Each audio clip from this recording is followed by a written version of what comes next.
वरहमतुल्लाहि वबरकातुहू। उम्मीद करती हूँ आप सब खैरियत से होंगे।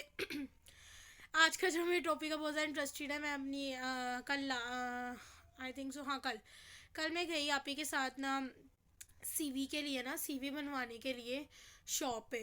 तो जैसे ही मैं शॉप पे पहुंची तो वहाँ पे जाके ना मैं बैठ गई। आप ही ने ना बाहर जाना है लाइक लंदन। तो उन्होंने ना अप्लाई किया हुआ था जॉब के लिए एज अ होम, पता नहीं होम केयर, पता नहीं मैं भूल गई हूँ क्या है क्या नहीं, लेकिन उन्होंने सीवी अपनी बनानी थी, वो भी यूरोपियन स्टाइल में। तो मैं उनके साथ गई। वो काफ़ी देर लग जानी थी उसके अंदर सारा कुछ ऐड करवाना, एक दो हर चीज़, कोमा डॉट वगैरह, क्योंकि वो ऑल ओवर सब कुछ देखते हैं। छोटी सी चीज़ रह जाए तो उन जो है ना आउट ऑफ कंट्री जाना मुश्किल हो जाता है। क्या मैं भी उनके साथ बैठ गई। वो अपना वहाँ पे जो मिस्टेक्स वगैरह वो ठीक करवाने लग गई। जैसे ही उन्होंने अपनी मिस्टेक सही करवा रही थी मैं साथ ही बैठी। मैंने अपने साथ कॉपी और साथ जो है ना पेन साथ लेके गई थी अपने, कॉपी और पेन, ताकि जो है ना कोई भी मेरे माइंड में बात आ जाए या कहीं से मैं जल्दी से कोई बात सीख लूँ तो मैं लिख लूँ, भूल जाती हूँ अक्सर मैं। तो वो हुआ कुछ यूँ कि वहाँ पे एक और शॉप पे एक लड़की आई, खातून टाइप थी वो थी, और साथ जो खातून टाइप से मुराद ये इनके मैरिड लग रही थी, आई डोंट नो मैरिड थी कि अनमैरिड थी। साथ उनके ना उसके ना वो आपी के साथ बिल्कुल छोटा सा बच्चा था। आई डोंट नो उनकी बेटी थी या उनकी बहन थी क्या थी। वो कोई प्रिंट करवाने के लिए कोई चीज़ आई थी। तो मेरी याद में जल्दी, बहुत जल्दी ना हर किसी के साथ बड़ी जल्दी फ्रैंक हो जाती हूँ। खैर इससे आपको नॉलेज मिलेगा, ये नहीं है कि मैं कोई गप्पे शप्पे नहीं मार रही, आपको बता रही हूँ क्या हुआ क्या। वो जो छोटी बच्ची थी ना उनके साथ छोटी सी बच्ची थी, मैं सलाम लेने लगी, मैं बैठी हुई थी, मैं बोर ही हो रही थी। मैं कहा कैसी हो बेटे, कहती है हंसना, पहले तो हंसे बोले ही ना कुछ कि ये मैं तो जानती भी नहीं है और आप ही मुझसे बातें कर रही हैं। तो मैंने कहा क्या नाम है आपका, उसने मुझे अपना नाम बताया। तो फिर मैंने उस बच्ची से बात करने लगी। मैंने कहा अच्छा, बात करते करते मैंने वैसे ही पूछा, मैंने कहा क्या नाम है आपका बेटे, अपना नाम बताओ। उसने मुझे अपना नाम बताया। उसके बाद जो है मैंने उससे पूछा कि कौन सी क्लास में पढ़ी हो। उसने कहा मैं पीजी क्लास है। मैंने कहा बेटा स्कूल का क्या नाम है आपके। उसने मुझे अपने स्कूल का नाम बताया, ठीक है। और फिर मैंने उससे कहा क्या बनना है, बोले ओके मैंने टीचर बनना है। मैंने उसे अप्रीशिएट किया, मैंने कहा अच्छी बात है बेटे बन जाओगी। उसके साथ पता नहीं उनकी सिस्टर थी कौन थी, वो कहने लगी सॉरी मैंने आपको पहचाना नहीं। मैंने कहा मैंने वैसे ही बच्चे से बस सलाम लिया है, मैं जानती आपको भी नहीं हूँ। कहती है अच्छा अच्छा। तो ना उसने मेरे हाथ में ना बैनर टाइप कुछ पकड़ा हुआ था, लाइक जो बाहर हम लगाते नहीं है पब्लिसिटी के लिए, वो उसने पकड़े थे 2 पेजेस। तो मैं वैसे ही कहा, मैंने कहा शायद पता नहीं इसने कहीं पब्लिसिटी के लिए लगाना होगा, तो मैं तो वैसे भी टिकटॉक बना रही, चलो मैं इसकी बात ऐड कर दूंगी तो मोस्ट और मोर वायरल हो जाएगी उसकी बात, ठीक है, लोग सुनेंगे। तो मैंने वैसे ही मेरे माइंड में अचानक बात आई। तो मैंने ना वो ना कहीं शॉपकीपर से बात कर रही थी, बात करते करते मैंने कहा मैं बच्ची के साथ ज़्यादा फ्रैंक होगी ना, तो मैंने कहा चलो मैं इसके साथ भी बातें करती हूँ। बात करते करते मैंने इसे पूछा, मैंने कहा आप जो है ना आपके हाथ में ये जो है बैनर टाइप है ये किस चीज़ का है। उसने ना मुझे देख के इग्नोर किया। उफ मेरे खुदाया, मैं इतनी ज़्यादा जो है ना इंसल्ट मैंने फ़ील की कि शायद मैंने अपनी लिमिट क्रॉस कर ली थी। मैं उसे जानती भी नहीं थी और मैंने ऐसे पूछा, लेकिन मैंने उसकी कौन सी प्राइवेसी पूछ ली थी या उससे सेल फ़ोन के बारे में पूछ लिया था जो वो मुझे बताते हुए हेजिटेशन फ़ील कर रही थी, या उसको बुरा लगा कि शायद मैं इसकी मोबाइल में कुछ चेक कर लूँगा, अल्लाह माफ़ कर। मैंने तो जस्ट इतना पूछा कि जो आपके हाथ में प्रिंट है किस चीज़ के लिए है। मैंने तो अपनी नज़र से पूछा ना, आई डोंट नो उसने क्या सोचा क्या नहीं सोचा, उसने मुझे इग्नोर किया। मुझे बहुत ज़्यादा इंसल्ट फ़ील हुई, मैंने बड़ी ज़्यादा गिल्टी फ़ील की कि यार मैंने एक तो इससे पूछा तो हालांकि बड़ी अच्छी हमारी कन्वर्सेशन चल रही थी।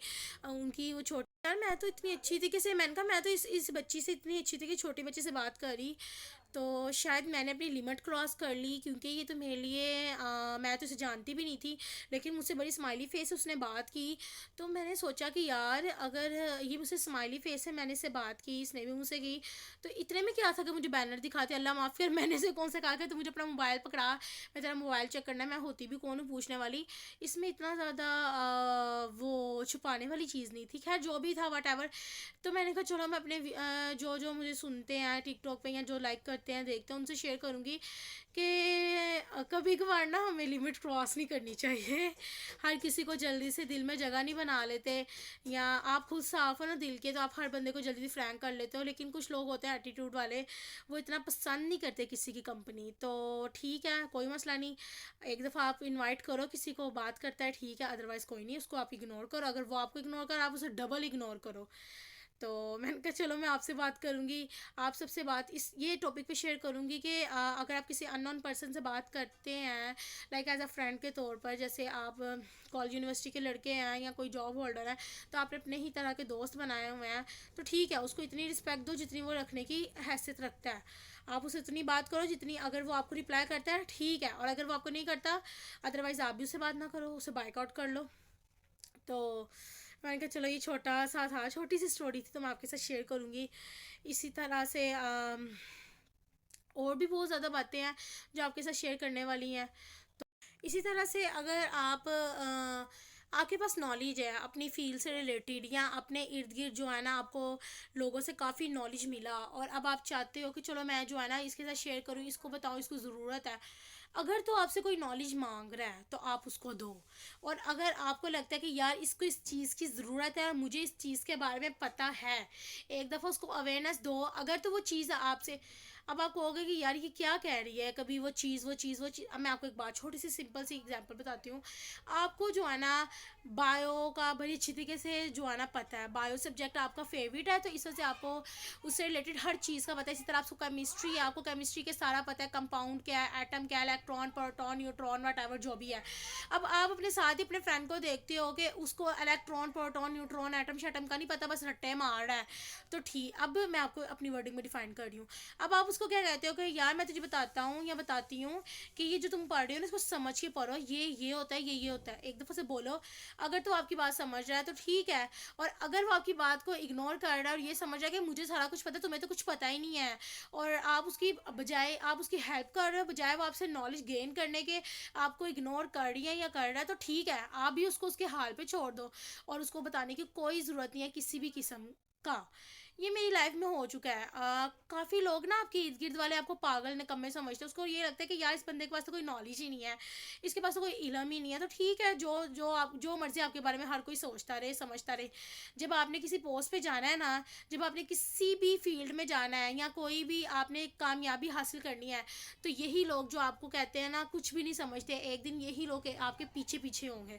बस आपने खामोशी के साथ जो है ना अपना काम शुरू करना, काम शुरू करना, जो भी आपने आपके पास नॉलेज है उससे रिलेटेड और नॉलेज गेन करें।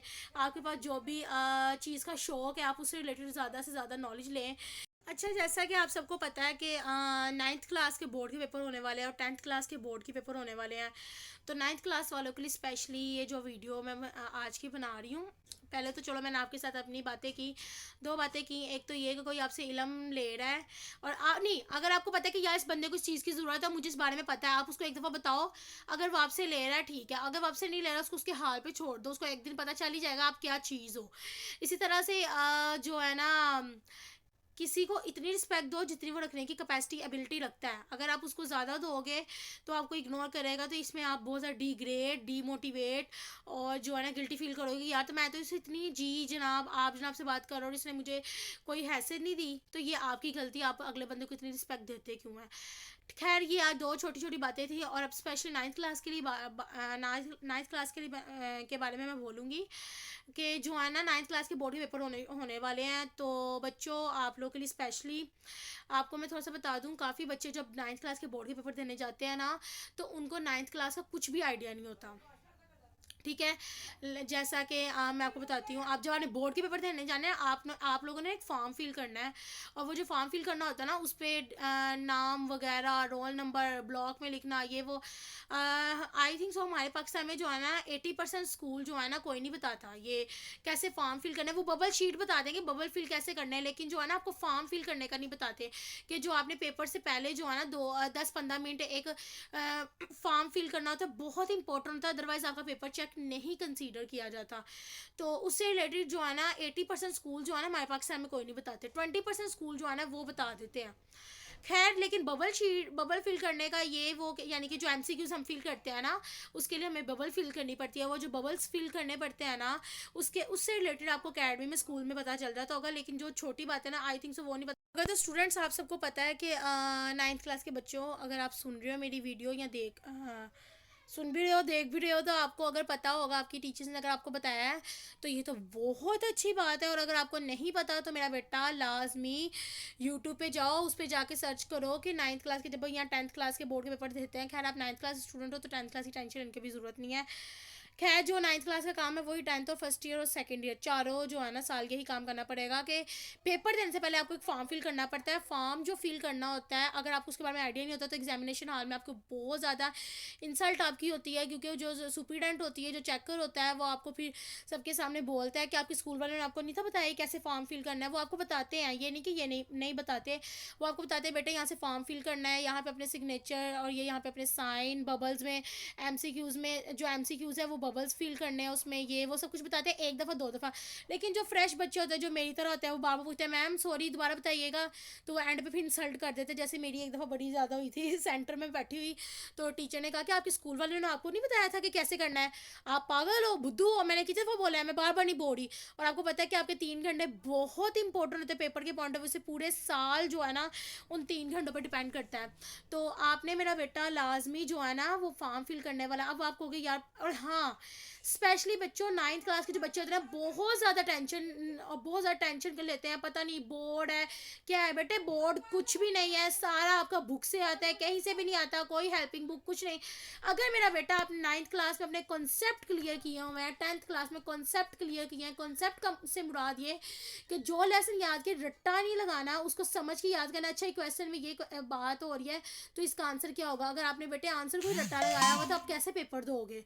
ठीक है मेरा बेटा, तो लाजमी अपने कॉन्सेप्ट क्लियर करो। अब आप कहोगे आप ही टाइम तो रहा ही नहीं पेपर या कॉन्सेप्ट क्लियर करने का, तो कोई मसला नहीं। तो बेटे मेरी बात सुने, बात पता है क्या है, अगर आपको अपनी इसके बारे में पता होगा ना कि फॉर्म कैसे फिल करना है, ठीक है, उसके बाद आपके अब कहोगे कि आप ही कॉन्सेप्ट क्लियर करने का तो टाइम गया, पूरा साल गुजर गया, अब हम क्या करें क्या नहीं। फर्स्ट ऑफ ऑल आपने हेजिटेशन फील नहीं करने। बड़े बच्चे ना पेपर के दिन, पेपर वाले दिन रट्टे लगा रहे होते हैं, टेंशन में होते का पता नहीं बोर्ड है कि क्या है। बेटा बोर्ड है जो भी है, आपको टेंशन लेने की ज़रूरत नहीं है। बोर्ड कुछ भी नहीं है, सब कुछ बुक से आता है। अगर आपने बुक में अपने कॉन्सेप्ट क्लियर किए हुए हैं, थोड़ा बहुत याद किया, आधे बच्चे जो है ना 80% बच्चे जो है ना याद किया हुआ या थोड़ा बहुत जो आता होता है वो भी भूल जाते हैं, सिर्फ इसी कश्मकश में कि बोर्ड के पेपर है पता नहीं क्या है। बेटे बोर्ड का मतलब ये नहीं कि कोई भूतनी वाली चीज़ है या आपके सर पर कोई बहुत बड़ा कुल्हारा रख दिया जाएगा या वो पता नहीं कितना को टफ है, कुछ भी नहीं है बोर्ड। जस्ट ये है कि आपने स्कूल से जाना है। बेटे आपकी हेजिटेशन, आपको पेपर हमेशा याद रहेगा, भूलेगा नहीं। अगर आप पेपर वाले दिन ये ना सोचो कि मैं बोर्ड के पेपर देने आया हूँ, ये सोचो कि मैं जहाँ बैठा हुआ हूँ या बैठी हुई हूँ पेपर के लिए, मेरा बेटा वहाँ पे आपके सामने बिल्कुल आपकी मम्मा, मेरी मम्मा ने जो मुझे एडवाइस दी थी मैं आपको वो दे रही हूँ। मेरी मम्मा ने मुझे कहा था कि आमना बेटे जब मैं बोर्ड के पेपर देने जा रही, मैं बड़ी हेजिटेशन फील करती, मम्मा बोर्ड के पेपर पता नहीं क्या होगा क्या नहीं, बड़े कहते हैं बोर्ड के पेपर मुश्किल होगा, ये वो फिलकान का चीटिंग नहीं होगी, ये वो। मम्मा कहती है मेरा बेटा भी मेरी बात याद रखी, पेपर तुझे आता हो या ना आता हो, लेकिन जो तुझे थोड़ा बहुत कचपक याद होगा ना वो भी भूल जाएगा अगर तूने जाके टेंशन ली। तो तूने ये सोचना है कि जब तू पेपर बोर्ड का देने जा रही है ना, तो तेरे सामने तेरी माँ बैठी हुई है और उसके अलावा कोई भी नहीं है, तुम्हारी मम्मा सामने बैठी हो, तुम पेपर दे रही हो। पेपर नहीं है ये, बस छोटा सा एक क्वेश्चन है, ये तुमने क्लियर करने। तो ठीक है, मैंने जब ये कंसीडर करके पेपर देना शुरू किया, मुझे पता ही नहीं था मैं बोर्ड के पेपर दे रही हूँ, मुझे ये था मेरी मम्मा मेरे सामने बैठी है मैं पेपर दे रही हूँ। तो मेरा बेटा आपने टेंशन नहीं लेनी, बोर्ड कुछ भी नहीं है, ये आपको खा नहीं जाएगा। आपने टेंशन फ्री होकर मेरा बेटा पेपर की जो है ना तैयारी करनी है और पेपर देना है, ठीक है। आधे बच्चे हेजिटेशन की वजह से पेपर जो है ना छोड़ देते हैं। अच्छा कुछ बच्चे बड़े ऐसे भी हैं। अच्छा जी, अब ये होगी 9th-10th क्लास को मैंने अवेयरनेस दे दी कि बोर्ड के पेपर कुछ भी नहीं है, आपने टेंशन नहीं लेनी। और फॉर्म फिल करने से पहले जो है ना ये अल्लाह का नाम लेके शुरू करना है और ये सोचना है कि मेरी मम्मा मेरे सामने बैठी है, मैं पेपर की तैयारी कर रहा हूँ या कर रही हूँ, ठीक है। अच्छा बेटे अब बात पता है क्या है, 6-7 क्लास के बच्चे स्पेशली होते हैं, 6-7-8 क्लास के बच्चे ना बड़ी टेंशन में होते हैं कि अब पता नहीं हम 9th में कंप्यूटर रखें, आर्ट्स रखें, साइंस रखें, क्या रखें। ये जो है ना कश्मकश में मैं खुद भी थी, तो मैंने कहा चलो मैं आपके साथ भी बात शेयर कर लेती हूँ। बेटे पहली बात, जिसमें आपका इंटरेस्ट है ना, आपने 9 10 में वो रखना है, ठीक है। आपने सुननी सबकी है, करनी अपनी मर्जी है। अगर आप कहो कि नहीं साइंस बहुत अच्छी है, आर्ट्स बुरी है, नहीं बेटे, आर्ट्स की अपनी वैल्यू है, साइंस की अपनी वैल्यू है, और कंप्यूटर साइंस की अपनी वैल्यू है, ठीक है। हर चीज़ की अपनी अपनी जगह वैल्यू, तो टेंशन लेने की कोई भी ज़रूरत नहीं है। आप सबको गूगल पे सर्च करो, देखो कि इसका क्या फ़ायदा है, आर्ट्स का क्या फ़ायदा है, साइंस का। अगर आपका इंटरेस्ट साइंस में नहीं है तो आप साइंस सब्जेक्ट बिल्कुल ना रखें, आप आर्ट्स सब्जेक्ट रखें। अगर आपका इंटरेस्ट कंप्यूटर साइंस में तो कंप्यूटर रखें। जब आप ये सोच लेंगे, डन कर लेंगे, तो बड़े लोग आपको मिलेंगे कि यार ये तो बहुत मुश्किल काम है, तो तुम करने लगी हो, कंप्यूटर रखने लगी हो, कोई फ़ायदा नहीं है, ये तो बहुत मुश्किल है, आपको डराने के लिए आएंगे। आपने किसी की बात नहीं सुनी, जब ठान लिया तो ठान लिया, ठीक है ना। और फिर आप बड़े बच्चे मैंने देखे अभी 8 क्लास में होते, नहीं टेंशन टेंशन होते, हाय 9 क्लास बोर्ड, 10 क्लास बोर्ड। और यार अभी तुम 7 6 8 कंप्लीट तो करो, फिर 9 10 की भी टेंशन ले लेना। खैर टेंशन तो लेनी बनती ही नहीं, आपके टीचर्स आपके साथ ऑल टाइम अवेलेबल हैं, स्कूल्स के, उसके अलावा जो है अकेडमी के। इसी के साथ जो है आप यूट्यूब पे, आपके पास मोबाइल है अगर, तो आप मोबाइल पे सर्च करो, आपको हर चीज़ का नॉलेज मिल जाएगा, तो टेंशन किस चीज़ की। ठीक है, कुछ भी मुश्किल नहीं है। बड़े बच्चों को ये कहा जाता है 9 10 में कि बायो फिजिक्स ना रखना, बहुत मुश्किल है, कज़न स्पेशली कहते हैं। काफ़ी बच्चे कज़न की सुन के पीछे पड़ जाते हैं। बेटे आपने किसी की नहीं सुननी, आपने अपना फ्यूचर। तो बच्चों 6 7 क्लास के स्पेशली बच्चे, मेरा बेटा मेरी बात याद रखना, कुछ भी मुश्किल नहीं है। 9 10 में अगर आपको कहा जाता है कि बायो फिजिक केमिस्ट्री ना रखो, बहुत मुश्किल है, तो बेटा जी कुछ भी मुश्किल नहीं है, ठीक है। आपका जिसमें इंटरेस्ट है आप उसमें जाओ। अगर देखो ना बेटे, पूरा साल अगर आपने बायो फिजिक केमिस्ट्री पढ़नी है तो बेटे ये मुश्किल हो ही नहीं सकती। मेरे ख्याल से बायो के 8 चैप्टर होंगे, तो आप क्या पूरा साल 8 चैप्टर नहीं पढ़ सकते? केमिस्ट्री के 8 या 9 है, आप पढ़ नहीं सकते? तो मुश्किल तो है ही नहीं। आपके टीचर्स इतने अच्छे होते हैं, इतने अच्छे होते हैं, मैं बता नहीं सकती। वो आपको थोड़ा थोड़ा थोड़ा थोड़ा करके पढ़ाते हैं, उन्होंने अपने एक टाइम टेबल बनाया होता है पूरे साल का। तो बेटे क्यों नहीं काम होगा। लेकिन मैं आपको एक बात बता दूं मेरा बेटा, ये बात याद रखना, 9th में और 10th में जो आप पढ़ रहे होते हो ना, उसको साथ साथ हमेशा याद करना। बच्चे अक्सर ऐसे करते हैं, थोड़ा मिलता है उसको छोड़ के अगला दिन, फिर अगले दिन भी छोड़ देते हैं, ऐसे कर करके पहाड़ बना लेते हैं, और पेपर के नज़दीक जो है ना बैठ जाते हैं, लो अब हम क्या करेंगे। तो बेटे मैं आपको यही बताऊंगी कि जो है ना, आपने ये गलती कभी भी नहीं करनी। आपने जो भी लेसन याद करना है उसको अच्छी तरीके से याद करना है। रोज़ाना का जब याद करोगे तो मुश्किल कुछ भी नहीं है। अच्छा जी, अब आप मुझसे कहोगे कि आप ही सबसे ज़्यादा बेस्ट क्या है, कंप्यूटर साइंस रखें, आर्ट्स रखें या बायो। तो मेरा बेटा आने वाला दौर सारा साइंस सब्जेक्ट का है, तो ज़्यादातर बायो फिजिक केमिस्ट्री के वाले स्टूडेंट्स को ज़्यादा इंपॉर्टेंस दी जाती है। तो आप लोग मेरा बेटा बायो फिजिक केमिस्ट्री ही की तरफ जाना। हाँ, अगर आपको लगता है हमारा आईक्यू लेवल बहुत कम है, हम नहीं पढ़ सकते, बहुत मुश्किल है, एक बात बता दो, मुश्किल तो कुछ भी नहीं है। अगर आप मुझसे पूछेंगे, मेरी राय लेंगे, तो साइंस सब्जेक्ट रखें। अदरवाइज अगर आपका इंटरेस्ट साइंस में ज़रा भी नहीं है, कंप्यूटर में है, तो कंप्यूटर सब्जेक्ट रख लें। इसी तरह से अगर आपका जो है माइंडसेट पुलिस की तरफ है, लॉयर की तरफ है, या वट एवर आर्ट डिज़ाइनिंग पसंद है, तो आर्ट्स की तरफ जाएं। दुनिया वालों की टेंशन नहीं लेनी। और सबसे बड़ी बात, अभी आप 6 7 8 क्लास के बच्चे हो, तो मेरा बेटा 6 7 8 को पे ही फोकस करो, ना कि 9 10 फर्स्ट ईयर सेकेंड ईयर की टेंशन ना लो अभी, ठीक है। मैं उम्मीद करती हूँ मेरा बेटा आपने टेंशन किसी किस्म की नहीं लेनी, ठीक है। मैं आपको यूट्यूब पे जो सॉरी मेरा यूट्यूब चैनल भी है, मैं उसका लिंक भी सेंड करूँगी। खैर वो तो बाद में बात करेंगे। अभी फ़िलहाल जो है ना, अभी 7 6 क्लास के बच्चों को मैं बता रही कि आपने 9 10 क्लास की भी टेंशन नहीं लेनी बोर्ड के पेपर्स की। अभी कम से कम बेटे 6 7 8 पे तो फोकस कर लो, फिर 9 10 पे भी चले जाएंगे, ठीक है ना। इसी तरह से जो है 9 10 क्लास के बच्चे अगर वो वीडियो मेरी सुन रहे हैं, तो मेरा बेटा, या 10th क्लास के तो बच्चों को पता होगा, उन्हें 9th क्लास में थोड़ा सा फेस करना पड़ा होगा फॉर्म फिल करने के बारे में। तो बेटा 10th क्लास भी आपके पेपर शुरू होने वाले, टेंशन नहीं लेनी, बेस्ट ऑफ लक। इंशाल्लाह मुझे उम्मीद है 10th क्लास में आपके अच्छे नंबर आएंगे। और जो 9th क्लास वाले स्टूडेंट है, अगर वो सुन रहे हैं, तो उनको बेटे मैं पहले अवेयरनेस दे दूँ, लाजमी वो फॉर्म फिल करने के बारे में यूट्यूब पे सर्च करना है या अपने टीचर से पूछना, वो आपको बताएंगे, ठीक है। तो बिल्कुल भी किसी बच्चे ने किसी किस्म की टेंशन नहीं लेनी। कोई भी क्वेश्चनिंग है स्टडी से रिलेटेड, तो बेटा जी यूट्यूब पे बेतहाशा टीचर्स हैं, लेक्चरार हैं। इसी तरह से आपके स्कूल के टीचर आपके साथ बहुत ज़्यादा फेयर हैं, आपके पेरेंट्स। अगर आपने अपने फ्यूचर से रिलेटेड, स्टडी से रिलेटेड किसी से भी मशवरा लेना है, अपने टीचर से लें, अपने बड़े बहन भाई अगर वो पढ़े लिखे हैं उनसे लें, या फिर जो है ना अपने पेरेंट्स से लें। अदरवाइज़ किसी और से ना लें, कजन्स के पीछे ना जाए। मैंने बड़े स्टूडेंट्स देखे हैं, आई कॉम करते करते जो है ना, एफएससी करते करते आई कॉम की तरफ चल जाते, जी मेरी कज़न ने कहा है वो बहुत मुश्किल है। नहीं, मुश्किल कुछ भी नहीं है। ओके जी, अल्लाह हाफिज़।